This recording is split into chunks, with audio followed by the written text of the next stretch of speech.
V dnešním videu si otevřeme 20 systému, který nám bude vydat pan editor, a.k.a. pan kameraman a jdeme se to podívat, co tam všechno je. Máme tady teda několik fakt jako věcí, jako ranes brutálně moc. Tak jako první balíček, kamo, co to je? Jako nevím, no, brášku, jako už. Tak jako první balíček teda tady máme nějaký kamo suprový čočky přes oči, takže uvidíme, co to je. Dáme to asi možná na spaní. Kamo, ty, co to do p***le je, ty vole. Jako to si mám jako dát na oči, jo, tohleto. Kamo, co to je? Dobré, takže když půjdu spát, takže to si dám, jo, dobré, bráško. Takže neuvidím vůbec nic. Tak to je super. Tak bude tady toho docela trošku malinko víc, ale jsou taky malinko, tady trošku malinko editor, co objednal, vůbec nevím, co tady objednal, ale zřejmě to bude jako fakt dobrý p***inky. Takže tady mám jako další, co to je, že to není, kamo, ten spray, že si stříkáš do pusy. Tady na obrázku, že stop, smrdí to jako hovno. Kamo, co to zase objednal, ty vole? Jako nic necítím, no, jako vůbec nic necítím. Možná, že mám rýmu, ale vůbec nic necítím, bráško, vůbec nic necítím. Jako fakt tady nejde vůbec nic cítit. To je dosti zvláštní. Pokud nevím, jestli ten spray nefunguje, buď mám rýmu, a nebo ten spray vůbec nemá žádný smrad, a nebo nějaký vole účinek, který by měl jako fakt smrdět. Tak a jdeme na další balíček, máme tady asi čtvrtý balíček už, takže let's go. Čo, hodíš to do p***? Vemeš tady tu slupku, hodíš do p***. Vemeš tu další, hodíš do p***. Trefil jsem televizu. Tak, další brejle, kámo, jako co to je, kámo, co to je za brejle, ty vole, co to je? Kámo, co to je, ty vole, co to objednal? Úplně přímo na to svěřuje, kámo, to je gut jako svině, ale je to hovno, no, jaký levný, no. Takže jdeme na další, Tak jako to další, tady máme čtvrtý balíček, tady zase na obrázku nějaký hovno, nějaký skibidi toilet, ono se to dává reálně na nějaký záchod, obrázky na záchod. Si tam budete přilepit a můžete to mít na hajzlu. To je good. No to je přímo vyloženě hajzl, kde si můžete nalepit svůj obrázek, který tam chcete. Jestli tam chcete mít hovna, oči nebo různý p***inky. No tady reálně umělý hovno, který si můžete dát na tenhle ten krásný, nádherný záchod. A jsou tady ještě náhradní krytky na hajzl. To je reálně, co se asi možná dá dovnitř. Jsem to reálně urval. Ono to má fáze, ten hajzl. Tak ho můžete dropnout, otevřít hajzl. A dropnout tam prostě hovno dovnitř a pak ho zase zavřít. Tak OK, ale jdeme na pátý balíček, tohle je úplně zavřený, kompletně v krabice. To může možná být nějaká legendární věcička, takže jdeme se na to podívat. Tady je normálně prasečí rypák. Tady normálně kouká na mě prase, který má brejličky a krásný nádherný rypáček. Tak koukáš? Ty vole prasečí. Kamo, co to je? Kamo. Kam se ten rypák, kam se trčí tako? OK, urvu si trošku malinko rypák, ale vypadá to dost zajímavě.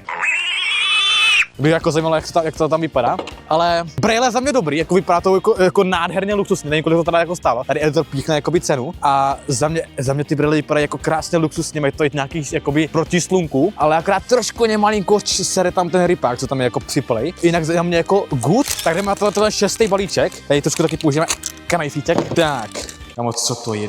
Normálně Spider-Man, kámo, Spider-Man, hovno, si normálně připneš a mělo by to střílet. Nějaká malá rukavička tady je, OK, bombičky. Ty vole, doufám, že nebude aspoň s tom zima. Kámo, úplně tak malý ruce. To tam ani nestrčím do toho. Ale vyzkoušíme, jak to reálně střílí, takže uvidíme. Jak to reálně vystříkne. To střílí do p***. Já jsem to urval, do p***le. Já jsem to urval. Je to nějaká páčka? Počkej. Kámo, je to v p***li. No to až tam, kámo, já tam nevylezu. Tam nevylezu do p***. Na tu horu. Tak nevadí, máme tady ještě dva pokusy, takže zkusíme, jak to reálně daleko vystřelí. OK, to je good. Kdyby to stálo málo, tak to jako je docela zajímavá věcička. Už je několikátý, to je balíček asi šestý balíček, kde půjdeme.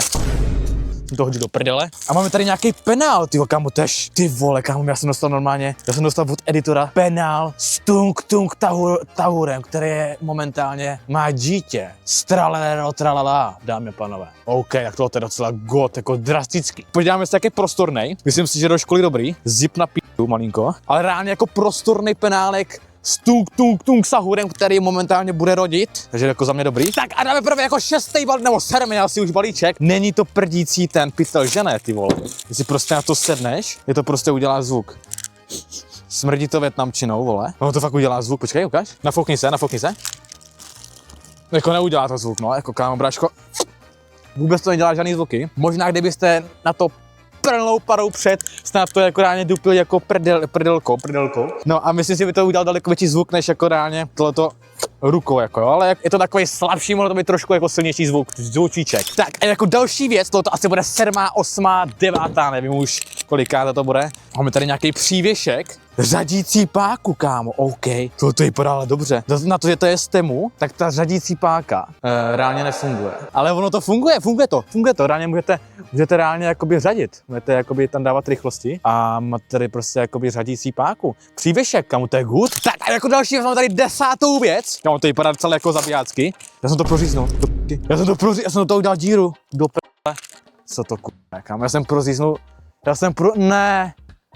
mu proříznul kozu. Máte, že tady vaří a si to prostě na sebe? Mně to je trošku malinko jako velký asi. Ty vole, jako suprovej, nádherný, prostě zabijácký bublek. Jako trošku jako, je to velký, ale proří se mu pupek, no, bráško, jako no. Ale jinak jako dobrý. Myslím si, že to je reálně k hovnu, ale je to docela zajímavý. Pupíček s kozama, na vařeníčko, ale je to teda hodně malý. Máme tady další věc. Kamo, co to je? Kámo, normálně obrovský umělý fous. Vidíme, jak to bude držet na člověku. Gripnem to na sebe, kámo. A mě by zajímalo, jak jakýkoliv vypadá, no. Je v tom docela i teplejc, jestli to dáte na sebe, ale upřímně úplně k hovnu. Máme tady teda ještě druhý maxi balíček, podíváme se na to. On už je trošku roztržený, nevadí. Podíváme se na to, co to je. Mě by zajímalo, co to je tohoto, kámo. To je hovno. Asi jako máme na sebe, jo? Kámo, no, jako bráško, nechci se mi to jako na sebe, no. Ale kámo, ono to je teplý, ale. Ono to je teplý jako svině. Ukáž, jak ten luxus vypadá.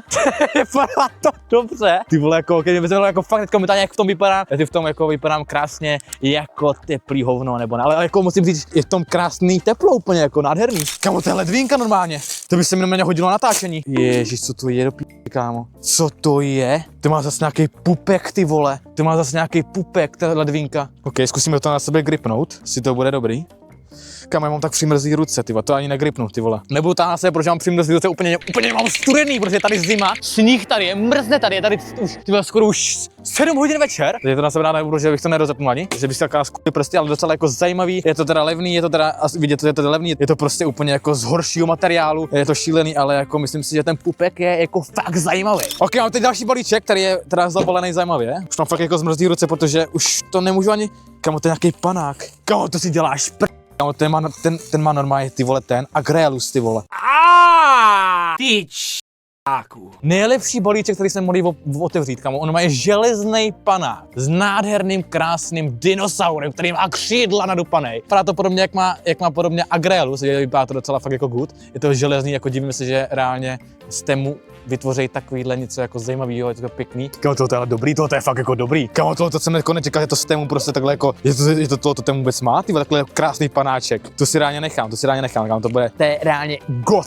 Máme tady ještě jeden balíček, který je vzácnej, ale otevře si ten druhý největší balíček, který jsme tady měli, a to je, ty vole, dámy, vidím dobře, nějaká brutální helma. Co to je to jsou 2 helmy. Kámo, to má nějaký hadičky v sobě, nejde, co to je? Jako dám si to na sebe, no, ale jako nevím, co mu to je vůbec. Kámo, není to náhodou helma?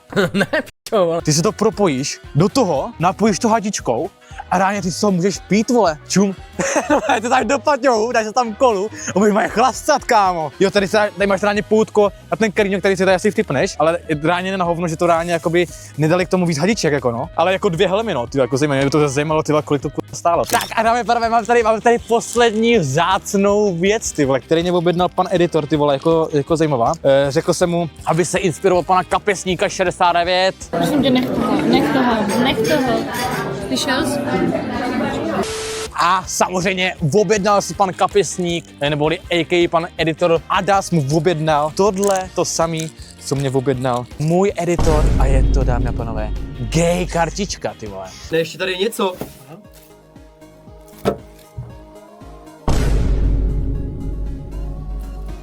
Gay karta, House to be gay. Takže jako mě by zajímalo, jako, jestli to vůbec funguje, jestli reálně, když přijdu jakoby do obchodu, to není jenom gay kartička, no, to jsou 3 gay kartičky. Ale mě by fakt jako zajímalo, myslím, že to funguje, jako fakt, když mají přijdeš, ne, fakt to funguje to, jako fakt. Jako mě by zajímalo, jak to propojíš, no. Třeba to chceme jako propojit, uvidíme, jak to bude fungovat, a třeba si natočíme nějaký videjko nebo nějaký streameček, vole, do píči, kam musím na svou kameru. Streameček, třeba, že půjdeme do obchodu a natočíme, že půjdeme platit, dáme pro Max gay. Kámo, já mám tak neschopného editora, kámo. Na mě by neměla být kamera, ale měla by být na tebe kamera. Co ti do p***y je, ty vole? Mám tady editor, který je tady padá na zem, nevadí, v pohodě. Nepadej! A uvidíme třeba, je vyzkoušíme, pokud se nám podaří nějak propojit. Tak jo, borci, svého konce, pokud se vám líbilo, tak like, odběr s a samozřejmě dejte tam nějaký komentářek pro dobrý algoritmus a uvidíme se tam čus!